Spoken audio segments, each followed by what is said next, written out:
Bapak Ibu, Shalom. Bahasan saya bertemakan Dui Nature Allah sebelum dan setelah kebangkitan. Semasa hidup, Yesus memiliki Dui Nature, yaitu manusia sekaligus Allah. Setelah kebangkitannya, apakah Dui Nature-nya tetap?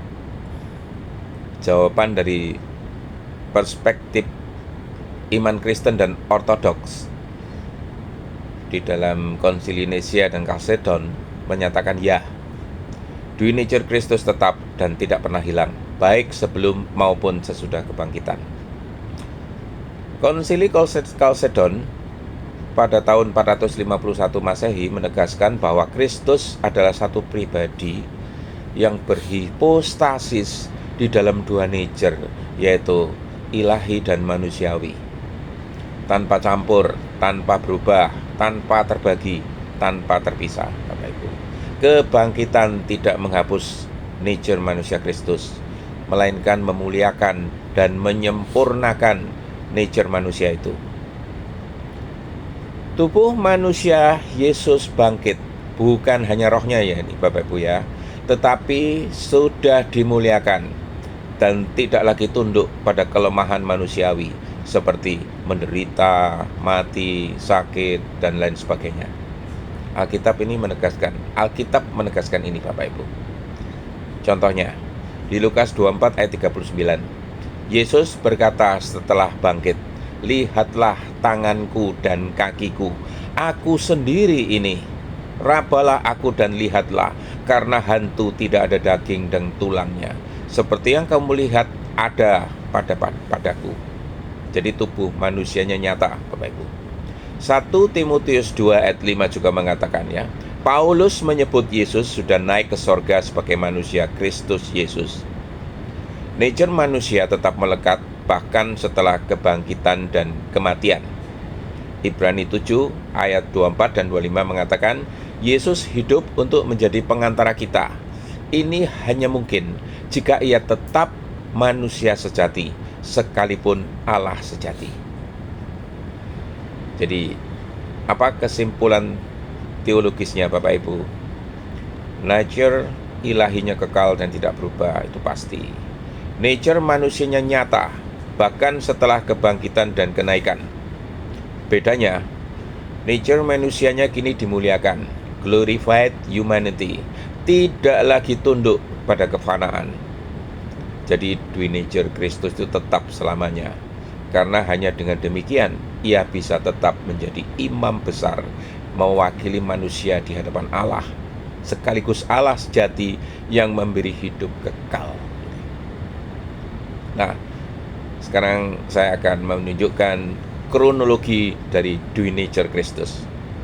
Apa yang terjadi secara berurutan Bapak Ibu.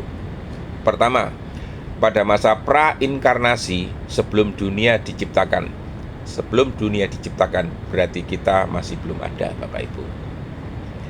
Nature-nya bagaimana? Nature-nya hanya ilahi, yaitu berupa firman atau logos. Yohanes 1 ayat 1. Pada mulanya adalah firman. Firman itu bersama-sama dengan Allah, dan firman itu adalah Allah. Belum ada nature manusia, belum ada nature manusianya Bapak Ibu. Periode yang kedua, periode inkarnasi atau kelahiran Yesus. Nature manusia mulai, Dui Nature dimulai, Allah plus manusia. Yohanes 1 ayat 14. Firman itu telah menjadi manusia dan diam di antara kita.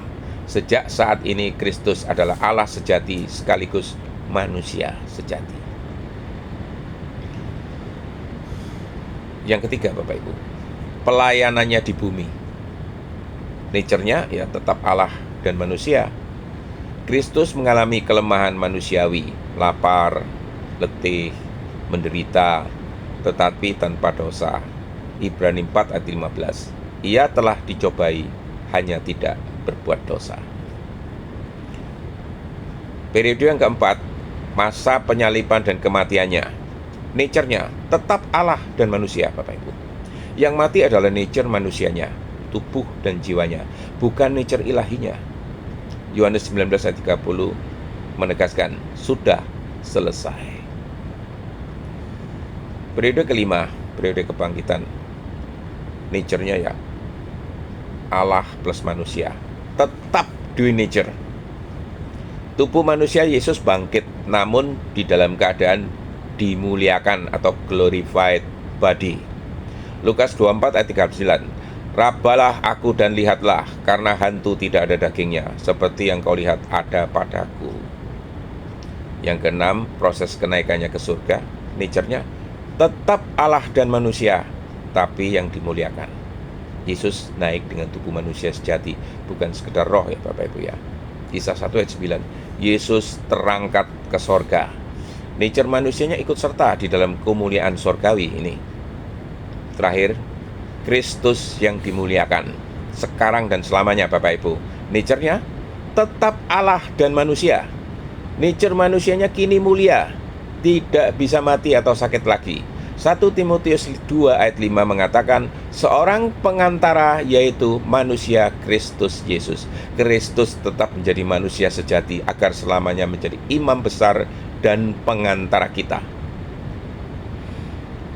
Jadi secara ringkasnya Bapak Ibu, due nature Kristus tidak pernah berakhir. Bedanya hanya nature manusianya yang mengalami transformasi dari lemah, yaitu inkarnasinya, dari menderita dalam proses salib, dan dimuliakan akhirnya, yaitu kebangkitan dan kenaikannya ke surga. Ia hidup selamanya, Allah sejati dan manusia sejati. Yang menebus dosa manusia itu nature manusia Yesus atau nature Allah Yesus? Jika nature Allahnya, bukankah nature Allah tersebut tidak bisa mati? Inilah inti kristologi dan doktrin penebusan di dalam iman Kristen. Mari kita uraikan pelan-pelan Bapak Ibu. Pertama, due nature Yesus. Ini seperti yang diungkapkan di dalam Konsili Kalsedon 450 Masehi. Nature ilahi sungguh-sungguh Allah, kekal, tidak terbatas, tidak bisa mati. Ia juga memiliki nature insani, sungguh-sungguh manusia, bisa lapar, menderita dan mati. Keduanya bersatu di dalam satu pribadi, disebut hypostatic union, tanpa tercampur, tanpa terpisah. Jadi siapa yang mati di kayu salib? Nature Allah ilahi tidak bisa mati. Allah itu kekal, tak terbinasakan. Namun Yesus adalah pribadi Allah Putra atau Logos, sungguh-sungguh mengambil nature manusia. Melalui nature manusianya inilah ia bisa menderita dan mati. Jadi yang mati adalah Yesus sebagai pribadi di dalam nature manusianya, bukan nature manusianya yang mati Bapak Ibu. Saya tegaskan sekali lagi ya, yang mati adalah Yesus sebagai pribadi di dalam nature manusianya. Bukan berarti bahwa hanya seorang manusia biasa yang mati, melainkan Allah Putra yang benar-benar menjadi manusia yang mati menurut nature insaniahnya. Ini. Mengapa kematiannya punya kuasa menebus dosa? Kalau hanya manusia biasa yang mati, tidak cukup menebus dosa seluruh umat manusia. Kalau Allah yang seolah-olah mati tidak sungguh-sungguh menebus, karena Allah tidak bisa mati, maka perlu Yesus Kristus yang satu pribadi dengan dua nature. Sebagai manusia, ia bisa mati dan mewakili umat manusia. Sebagai Allah, kematiannya bernilai tak terbatas untuk menebus dosa seluruh dunia.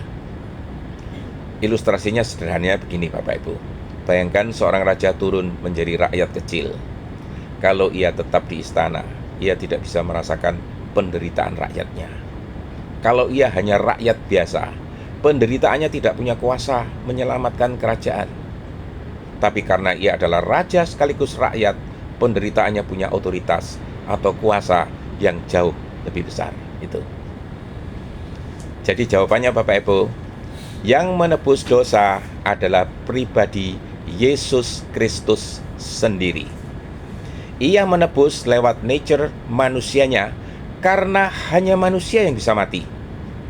Namun penebusan itu tidak terbatas nilainya, karena pribadi yang mati itu adalah Allah sendiri yang menjadi manusia, Bapak Ibu. Mari kita dengarkan dialog yang terjadi antara seorang guru dan muridnya. Guru, saya bingung. Yesus itu Allah dan manusia. Jadi, waktu dia mati di kayu salib, siapa sebenarnya yang menebus dosa? Natur manusianya atau natur Allahnya? Pertanyaan bagus. Mari kita bahas.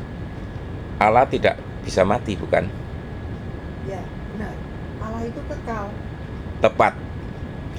Jadi nature ilahi Yesus tidak bisa mati. Tetapi Yesus sungguh-sungguh menjadi manusia. Di dalam nature manusianya, ia bisa lapar, menderita, dan mati. Jadi yang mati itu manusia Yesus? Ya dan tidak. Bukan manusia Yesus yang terpisah dari Allah, tetapi Yesus Kristus sendiri yang adalah Allah Putra mati menurut nature manusianya. Jadi kematiannya itu benar-benar manusiawi? Betul. Tapi karena pribadi yang mati itu bukan sekadar manusia, melainkan Allah yang menjadi manusia, maka kematiannya itu punya nilai tak terbatas. Itulah sebabnya kematiannya cukup menebus dosa seluruh dunia. Oh, saya mulai mengerti. Kalau hanya manusia biasa yang mati, nilainya terbatas. Tapi karena ini Allah yang menjadi manusia, kematiannya bernilai kekal. Tepat sekali.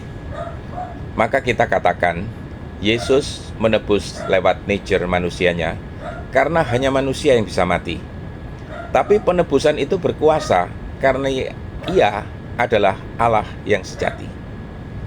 Jadi pada akhirnya yang menebus dosa itu bukan sekedar natur ini atau itu, melainkan Yesus Kristus sendiri dengan dua naturnya.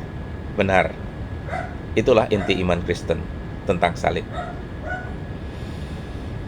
Bapak Ibu, untuk lebih memperjelas, saya akan uraikan sebuah perumpamaan seorang raja yang menyelamatkan rakyatnya. Ini saya sudah cuplikan sedikit tadi ya. Ada seorang raja yang sangat berkuasa. Suatu hari, rakyatnya melakukan suatu kesalahan besar sehingga harus dihukum mati. Opininya Bapak Ibu, kalau sang raja tetap tinggal di istana, ia tidak bisa merasakan penderitaan rakyatnya. Ia tidak bisa menggantikan hukuman rakyatnya, karena raja tidak pernah bisa dihukum sebagai rakyat. Ini kedua, kalau hanya rakyat biasa yang mati, hukuman itu hanya berlaku untuk dirinya sendiri. Ia tidak punya kuasa untuk membebaskan seluruh rakyat dari hukuman. Opini ketiga, maka sang raja mengambil keputusan. Ia menanggalkan kemuliaannya, turun dan benar-benar hidup sebagai rakyat. Karena ia sungguh rakyat, ia bisa dihukum mati menggantikan rakyat yang lain. Tapi karena ia juga raja, kematiannya bernilai tidak terbatas. Seluruh rakyat bisa dibebaskan oleh pengorbanannya. Kaitannya dengan Yesus, sebagai manusia, Yesus bisa mati, Bapak Ibu. Sebagai Allah, kematiannya bernilai kekal dan cukup untuk semua orang. Bukan hanya sekedar manusia, bukan sekedar Allah yang pura-pura mati, melainkan Allah yang menjadi manusia yang sungguh-sungguh mati untuk kita. Maka benar kata-kata Paulus, hidupku yang kuhidupi sekarang di dalam daging adalah hidup oleh iman di dalam Anak Allah yang mengasihi aku dan menyerahkan dirinya untuk aku. Ini bisa Bapak Ibu baca di dalam Galatia 3 ayat 20. Jadi Bapak Ibu, kematian Yesus sungguh mati menurut nature manusianya. Tubuhnya dikuburkan, napasnya terhenti. Ia masuk ke dalam kematian sebagaimana manusia lain. Namun karena ia adalah Allah Putra yang hidup kekal, kematian tidak bisa menahan dia selamanya. Kebangkitan Yesus, nature manusianya, tubuh yang mati itu benar-benar dibangkitkan. Jadi kebangkitan bukan sekedar roh Yesus hidup, melainkan tubuhnya dipulihkan dan dimuliakan. Nature ilahinya, justru karena ia adalah Allah, kuasa kebangkitan ada padanya. Yesus sendiri berkata, "Aku memberikan nyawaku untuk menerimanya kembali. Tidak seorang pun mengambilnya daripadaku, tetapi aku memberikannya menurut kehendakku sendiri. Aku berkuasa memberikannya dan berkuasa mengambilnya kembali." Yohanes 10, 17 dan 18. Mengapa kebangkitan itu penting, Bapak Ibu? Kalau Yesus hanya mati, ya sama seperti manusia lain. Tapi dengan bangkit, ia menang atas maut dan membuktikan bahwa kuasa dosa sudah dikalahkan. Kematiannya menebus dosa, kebangkitannya membuka jalan hidup baru bagi kita manusia. Perumpamaan sederhananya, bayangkan seorang raja yang turun menjadi rakyat dan dihukum mati menggantikan rakyatnya. Jika ia tetap mati, rakyat memang dibebaskan dari hukuman, tetapi kehilangan seorang pemimpin. Namun ketika raja itu hidup kembali, rakyat bukan hanya bebas dari hukuman, tetapi juga memiliki pemimpin hidup yang memerintah dan melindungi mereka. Ringkasnya Bapak Ibu, di dalam kematiannya, Yesus menanggung dosa kita lewat nature manusianya dengan nilai kekal karena ia adalah Allah. Di dalam kebangkitannya, Yesus membuktikan kuasa Allahnya, memberi hidup baru, dan menjadi jaminan bahwa kita pun akan bangkit. Jadi, Bapak Ibu, salib menebus, kebangkitan memberi harapan. Shalom Bapak Ibu, semoga Tuhan memberkati.